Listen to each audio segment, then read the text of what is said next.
एक जो अभी बार बार जिक्र आया सजदा सहव के हवाले से, तो ये सजदे की एक किस्म है सजदा सहव, जो कि नमाज के दौरान किसी गलती की वजह से उसको सही करने के लिए हम आखिर में अदा करें। लेकिन ये हर गलती नहीं। बाज़ लोग ये समझते हैं कि जो गलती भी हो जाए तो हर गलती के लिए सजदा सहव है, ऐसा नहीं। देखें, कुछ चीजें नमाज में वो हैं जिनको अल्लाह ने फर्ज किया, कुछ चीजें वो हैं जिनको वाजिब किया, और कुछ चीजें वो हैं जो सुन्नत या मुस्तहब है। ये तीन चीजें होती है नमाज में, ठीक है। कुछ चीजें जो फर्ज है, जैसे रुकू करना फर्ज है, सजदा करना फर्ज है, खड़े होना क़याम फर्ज है, ये फराइज कहलाते हैं, ठीक है। कुछ चीजें वाजिब है, मिसाल के तौर पर सूरह फातिहा वाजिब है, एक सूरत मिलाना वाजिब है, दुआए कुनूत वाजिब है, ये वाजिबात हो गए। हर एक की दो दो तीन तीन मिसालें हमारे जहन में होनी चाहिए, तो ये मसला हमें समझ भी आएगा और याद भी रहेगा। और कुछ चीजें वो होती हैं जो सुन्नत या मुस्तहब होती हैं। मिसाल के तौर पर सजदे में जाने के बाद सुभान रब्बियल आला, सुभान रब्बियल आला, सुभान रब्बियल आला, ये सुन्नत है। रुकू के अंदर सुभान रब्बियल अज़ीम, सुभान रब्बियल अज़ीम, सुभान रब्बी, ये सुन्नत है।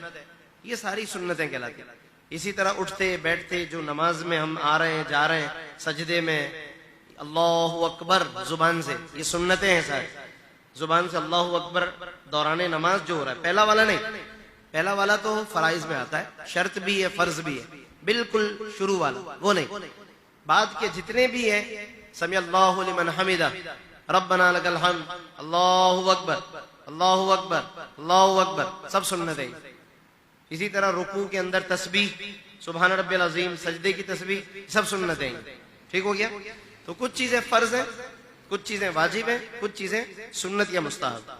अब इसमें सवाल ये है कि सजदा सहव, इसमें से कौन सी गलती के लिए हमें काम आ सकता है? हम कौन से काम की गलती करें तो सजदा सहव हमें काम आए? ये बड़ी अहम बात। बहुत से लोगों को ना तो ये फर्क जहन में होता है, और इस फर्क के ना होने की वजह से उन्हें सजदा सहव का जो सही कॉन्सेप्ट है उन्हें वो क्लियर ही नहीं होता आखिर तक। तो ये बात याद रखिएगा कि सजदा सहव सिर्फ दरमियान में जो वाजिब बताए ना आपको, उन गलतियों की इस्लाह के लिए रखा गया।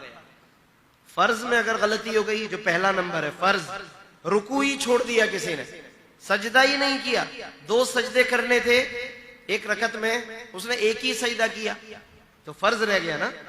याद रखिए कि इसके लिए सजदा सहव करना काफी नहीं होगा। अगर आपने सलाम फेर दिया, चले गए, बाद में याद आया कि भाई मेरी तो नमाज में फर्ज रह गया, मैंने तो फला रकत का रुकू ही नहीं किया, मैंने फला रकत का सजदा ही नहीं किया था, गलती हो गई, फला हो गया, तो सजदा सहव से काम नहीं चलेगा।